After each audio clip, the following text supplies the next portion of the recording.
1857 के विद्रोह में एकता की कल्पना किस प्रकार की, लोगों के बीच एकता की भावना पनपे, ये इसको एकता लाने के लिए क्या किया गया?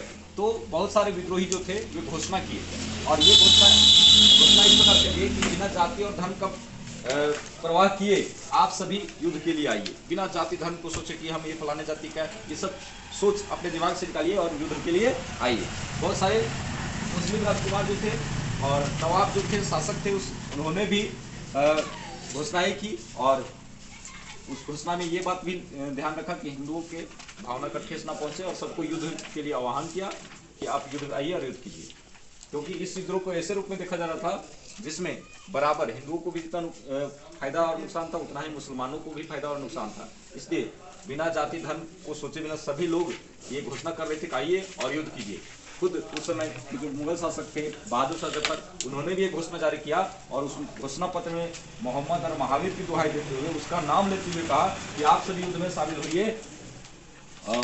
इस 1857 के विद्रोह को रोकने के लिए षड्यंत्र के तहत क्या किया था कि हिंदुओं को भड़काया था कि मुस्लिम से लड़ाई करें ताकि आपसी दंगा हो, और ये जो 1857 का विद्रोह है मुख्य टारगेट ना रह के कहीं मामला भटक जाए इधर उधर। इसलिए अंग्रेजों ने क्या किया था, हिंदुओं को मुस्लिमों के खिलाफ भड़काने के लिए 50,000 का खर्च किया था, परंतु हिंदू और मुस्लिम में उसमें इतना एकता था, हिंदू मुस्लिम भाई भाई जो कहा जाता है, इतना एकता था कि उसका कोई असर नहीं हो पाया।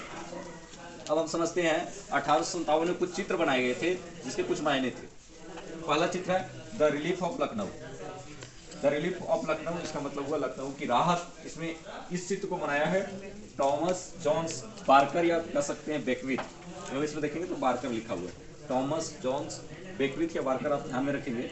इस चित्र को कब बनाया? 1857 में, रिलीफ ऑफ लखनऊ। इसमें क्या दिखाया गया है कि जो यहाँ का लखनऊ का कमिश्नर है वो अपने अंग्रेजी व्यक्तियों को सुरक्षित स्थान में लेते जा रहा है, भारतीयों से बचा के, चलो चलो, है ना, यहाँ पर दंगा हो रहा है, चलो निकलो निकलो, ऐसा मतलब बचाते हुए इस चित्र में दिखाया गया। तो याद रखेंगे, थॉमस जॉन बेकविथ ने बनाया था रिलीफ ऑफ लखनऊ। इसके बाद दूसरा चित्र की बात करें, इन मेमोरियम।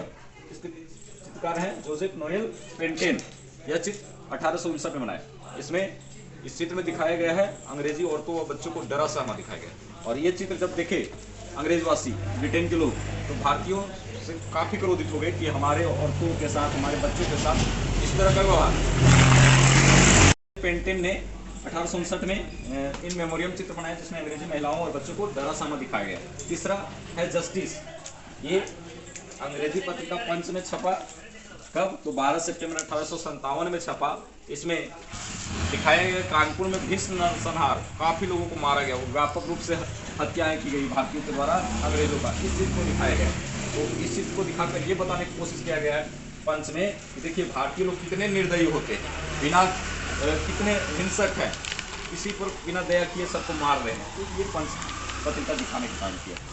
अगला चित्र है बंगाल टाइगर से ब्रिटिश शेर का प्रतिशोध। जब इस तरह की घटनाएं भारत में हो रही थी भारतीय विद्रोहियों के द्वारा, तो यहाँ पर इस चित्र के माध्यम से भारत को टाइगर के रूप में दिखाया गया है और ब्रिटिश को शेर के रूप में। और शेर हमला कर रहा है किसके ऊपर? बंगाल के। तो लोग जब ऐसा कर रहे तो रुको, हम लोग भी करेंगे। इस चित्र के माध्यम से ये उद्देश्य था दिखाने का कि अंग्रेजों द्वारा भारतीयों से बदला लेने का भाव छिपा था किसमें? इस चित्र में। बंगाल टाइगर से ब्रिटिश शेर के प्रतिशोध का चित्र। अंग्रेजों को शेर के रूप में दिखाया गया, भारतीयों को बाघ के रूप में दिखाया गया। अगला है द क्लीवेसी ऑफ कैनिंग, यानी कैनिंग का दया भाव।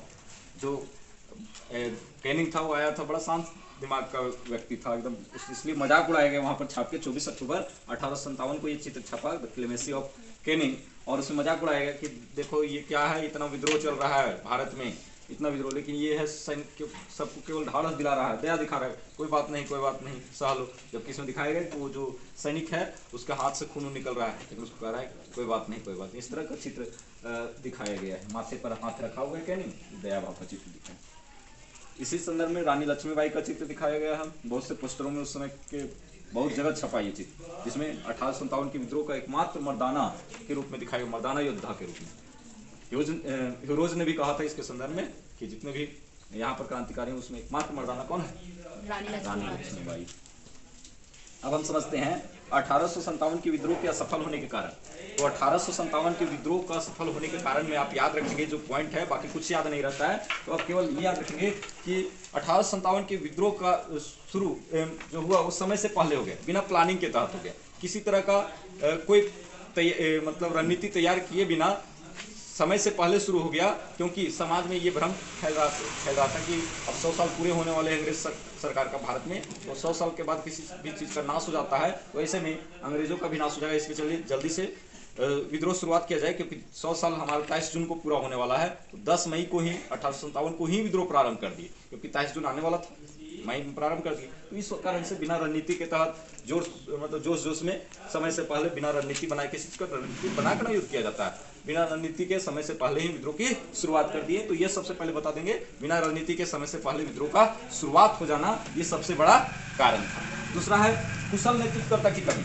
कुछ गिने चुने नेतृत्वकर्ता के अलावे वैसे नेतृत्वकर्ता नहीं थे भारत में जो इसका कुशल नेतृत्व कर सके, और मुख्य जो नेतृत्वकर्ता थे वे बहादुर शाह जफर अत्यंत वृद्ध थे, अतः युद्ध के मैदान में जोश की कमी साफ साफ नजर आता था, इस वजह से भी 1857 के विद्रोह असफल हुए। ठीक है।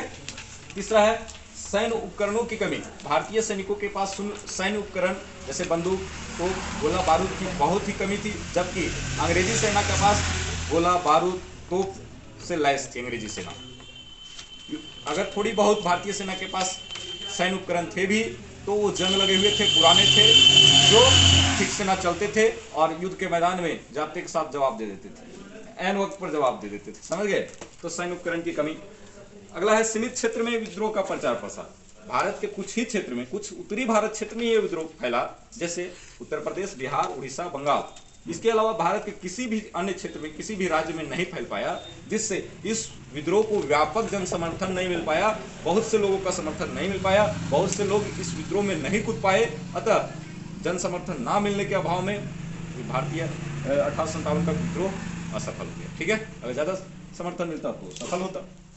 इसके अलावा अंग्रेजों की कूटनीति में सारी बात ऐड कर सकते हैं, जो सभी वर्ग भी शामिल नहीं हुए। तो अंग्रेजों की कूटनीति क्या थी कि वो तरह तरह के वर्गों को अलग अलग प्रकार का प्रलोभन देने लगे। जैसे जमींदारों को ये प्रलोभन दिया कि ठीक है आपकी जमींदारी वापस कर दी जाएगी, राजाओं को ये प्रलोभन दिया गया कि ठीक है आपका राज्य वापस कर दिया जाएगा। इसी प्रकार से चौकीदारों को भी प्रलोभन दिया गया, चौकीदारी आपकी वापस कर दी जाएगी। कुछ सेना को ये कहा गया कि आपका वेतन बढ़ा दिया। तो इस तरह से प्रलोभन दिया गया और अलग अलग वर्गों को इस विद्रोह से दूर रखा गया। यहाँ पर आप देख रहे हैं जो पंजाब के सिख लोग थे वे भी इस विद्रोह में नहीं कूद पाए, मतलब सिख वर्ग के लोग भी नहीं कूदे, क्योंकि उनको बताया गया, इस तरह मैसेज डाला गया, पोस्टर लगा बड़े बड़े पोस्टर कि आपके गुरुओं की हत्यारे मुगल शासक हैं, अतः इस विद्रोह में जो नेतृत्व करता है वो मुगल है, उसका साथ आप क्यों दे रहे हैं। इस तरह बड़े बड़े पोस्टर